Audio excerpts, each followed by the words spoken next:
we're going to jump right into recapping the 49ers versus Buccaneers game.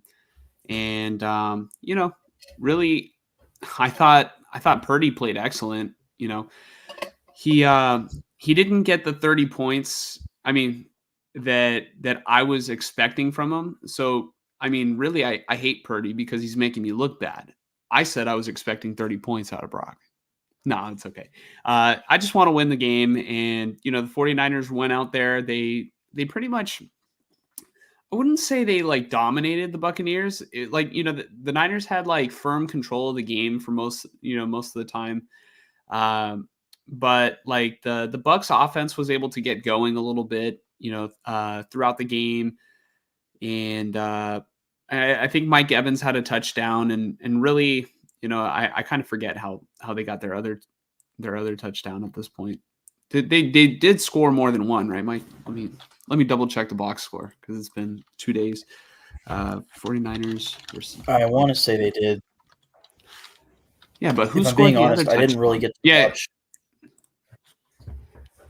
Yeah, I didn't really get to watch much of this game, but I'm not sure who. I want to say they scored. Yeah. It was 2 touchdowns. White? Yeah, it was Rachaad White. Yeah. It was like a 1-yard touchdown, right? Because I know the Bucs scored double digits, but I couldn't remember if it was 14 or 13 because the Niners just kind of like got out ahead and then they started to coast. But really, Purdy had the first perfect passer rating for a 49ers quarterback since Joe Montana did it in 1989. So, we're not comparing Brock Purdy to Joe Montana, just yet in terms of like skill and their presence in 49er history, but it is good to be, I guess, in good company, when it comes to a stat like that, because not even Steve Young did it. Yeah, that's exactly what I was just going to say. When I heard that stat and it was like, oh, the first time since Joe Montana in 89, I'm like, how many years did Steve Young play for the Niners? Mm-hmm. I feel like these past 2 weeks have definitely shown a lot of promise for Brock Purdy. I think I was driving today at work and I was listening to like the local sports radio, and they posed this question of like, well, honestly, like real question, like, is Brock Purdy the guy? Like, is he definitely the guy? Like, do you think he's definitely the guy? Definitely, I can't say that. There's still, he's only played 17 or 18 games. Right. Things can change quickly. Yeah, things can change quickly, but it's pretty clear he's the guy. This season, he's had a few rough games, but when he isn't having a rough game, he's throwing 2 touchdowns, almost no picks. I'll put it to you like this. I'll put it to you like this. He is definitely playing at a high level. He is definitely executing the offense and keeping them, scoring a ton of points. There was that 3-week skid, but really it was more than just Purdy who were playing poorly in those games. And, a couple of those games Purdy did play, Purdy did have a lot of struggles. Like, he struggled against the Vikings after the late hit. He struggled in the Browns game, really for most of the game until the end. And then who was the third loss to? It was the Bengals. I wouldn't say as much that he struggled there, but the Niners just couldn't hang, And then he played pretty well for most of the game, and then turned it over 3 times, like when they needed him most. So, definitely the guy. I can't say that yet. Like, we'll have to wait and see. I still want to see him, have a game where he's not just out in front with a big lead and coasting, right? Yeah. Or not coasting, because they still do put up points, like, on these teams when they're putting up 30, but there still is that question of if if this 49ers team is down late, can they come back and win? And that's not just a question about Brock Purdy, but, this The Niners team. been together. This team this year needs to answer that question. And obviously Purdy still has yet to, do it in his career. The closest game I can really think of where Purdy had to overcome a lot of back and forth with another team was actually against the Raiders last year. That game was crazy. That game was hella good. Yeah. Yeah. You know, we seem to forget about that game, but it was like, what was the score? Like 34 to 36 or something like that. Like, or 31 or yeah, so it was both in the 30s, I think. yeah. But back to the Niners versus Bucks. Purdy was he was fantastic throughout the game, and he maybe incompleted like 3 passes or so. Like he was very efficient, and he threw the ball downfield outside the numbers. And all right, I wouldn't say I called out Brock Purdy, but I was like saying he doesn't really do that. And then the week before, I was like, he did throw a ball outside the numbers, 15 yards down the field. This time, I mean, Purdy's just throwing dimes right now outside the numbers. Like, he's really stepping it up. And, I really appreciate that, because those are some of the questions that I had about him. And if he's able to consistently hit on those deep balls, then to answer your question, Mike, if he can consistently do that, I think there's no question that he's the guy. And if he consistently does that, then he will absolutely come back, bring the team back when they're down. Right. It's still yet to be seen, but I'm confident that would be the case. So Brandon Ayuk is another player that I wanted to mention, because Ayuk had a phenomenal game. And let me just tell you, I was absolutely jumping and yelling when Ayuk had that 76-yard touchdown, because I was down a fair amount in my fantasy football matchup too. And like I've mentioned on the podcast before, maybe several times at this point, I have Ayuk on my fantasy team. I really thought that this year is going to be his breakout year, and there was no way I was going to trade him to anyone else, because if he continues to tear it up like I think he is, and like he's showing, he's playing great. He's really had a great season so far. And he and Purdy, I mean, I hate to call them like the dynamic duo, because really this offense is more than just Purdy and Brock, but they are a really good pair that complement one another. So, I would love to see Purdy continue to look Ayuk's way, because Ayuk's open a lot of the time. He gets open pretty frequently. And, I would hate to see Brandon Ayuk on another team. Yeah. I would say, I think, well, really all of the weapons complement Purdy very well, right? But I think this year especially, obviously McCaffrey's McCaffrey, but it feels like Kittle and Ayuk are really kind of taking turns, like having dominant games and really doing a good job of like complimenting each other and helping Purdy. Mm-hmm. There was one point in the game, a little bit before halftime, just before halftime, while we're on the topic of Ayuk, where it was kind of bizarre to me that the Niners had, I think, 2 timeouts left. They completed a ball to Ayuk, and he's going towards the sideline, but he doesn't get out of bounds, and then the Niners have to burn a timeout. Like, if he would have just gone out of bounds, they could have gotten closer, maybe had another play, because they wouldn't have had to, burn that timeout.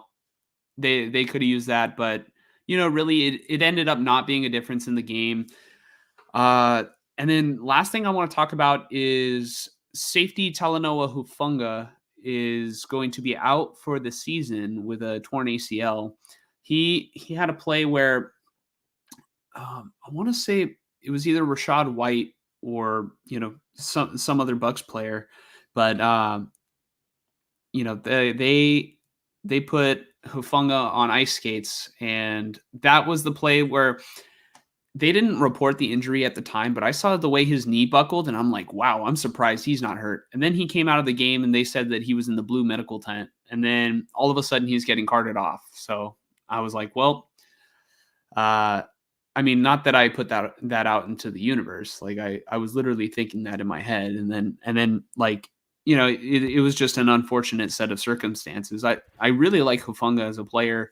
He's one of the defenders in the NFL that I think is really good when the play is in front of him. And this season I wouldn't say he's been having as hot as a season as he did last year. Last year he was like a dynamic turnover machine, especially to start the season.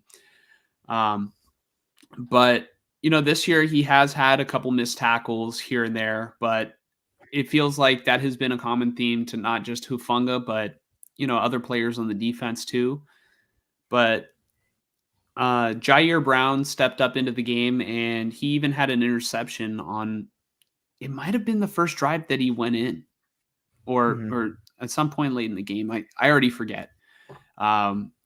So, I apologize to you guys, watching at home. I would hope that most people who watch this, who watch the streams or, watch the videos, I would hope that most people also watch the games too, and don't just rely on us. You know what I mean? Because it's such a beneficial, I guess, compliment to watch both. You know what I mean? Or at least you watch the game and then you watch content creators talk about the game afterwards, because you sort of start to, you have your own opinions, and then you start to think about things in a different way. But I really like the way that Jair Brown stepped up, and we'll see how he progresses in the following weeks. But so far he played pretty well against the Buccaneers. I really didn't have any complaints, but I didn't watch the film, so you take that with a grain of salt. For all I know, on the film, he could have been giving up plays left and right. But, the 49ers won the game, and we'll see how he does in the following week. Do you have any other thoughts on the Bucs game? No, I was honestly curious about Jair Brown, because I had heard that he came in for Hufanga, and that was the big thing I saw from the game, was that Hufanga got hurt. But hearing that Jair Brown came in and immediately got an interception, I was like, hey, I think he's going to be a stud. It's just he might not be, the every down player this season. But I mean, I know Gibson, he's not getting any younger, so I could see Brown being a starter next season. Yeah, no, absolutely. And part of me was thinking that they possibly drafted Jair Brown to, eventually take over for Gibson, but right now he's going to have to take over for Hufanga. So, yeah, I mean, football's brutal, and it's really a game of next man up, unfortunately. So, he's given an opportunity, and we'll see if he's able to seize it. One more thing while we're on the topic of Jair Brown. Mike, Jair Brown was one of your guys that you wanted the Raiders to draft, right? Yeah. What can you tell us about why you wanted Jair Brown on the Raiders? He's versatile, and he's a sure tackler. He's versatile in the sense that both he could probably play free or strong. Mm-hmm. He could play in the box or deep. He'll help in the run game. He'll get tackles for loss. He'll get interceptions. Like, he's kind of a jack of all trades sort of safety. And it's just, that was the sort of guy that I wanted for the Raiders defense, because they have Merrick. And at the time, they probably signed Epps, but I was thinking kind of exactly what the Niners have, of like 3 safeties, with the third guy, the rookie, being like, maybe situationally comes in on certain downs, right? On certain passing downs or rushing downs, whatever, whether he fills in the box on an obvious rushing down, or plays deep on a passing down. Or he could play in the nickel. I mean, he could honestly probably play in the slot. Like, he's that versatile. you know. So that I liked what I saw. Mm-hmm. Unfortunately for the Niners, I mean, they could have used that help in the slot, because you never know with a guy like Ambry Thomas there, or I think they might have even moved Diamador Lenore to the slot and Ambry Thomas to the outside, but because they benched Isaiah Oliver, but Jair's probably going to have to hold it down at safety, for the rest of the season at least. There was one more thing I wanted to talk about. Sorry, I know we've been rambling on about the Niners Bucks game, but Elijah Mitchell also played very well in this game, and there was a lot of talk about Elijah Mitchell because a good friend of the show, Grant Cohn, asked Kyle Shanahan why Jordan Mason was not the running back too. Obviously, he worded it a little bit differently, and it stirred the pot on Twitter because you got half people saying, or you got most people saying thank you for asking that question, and then you got like the other group of people who are just like despise everything that Grant does, or maybe didn't really care for how he asked the question because I mean. The way he asked was what does Jordan Mason have to do to re-earn or to earn Shanahan's trust to get more touches because he's been so efficient, and Shanahan got really defensive. But like if you have a highly efficient running back, clearly there's no trust.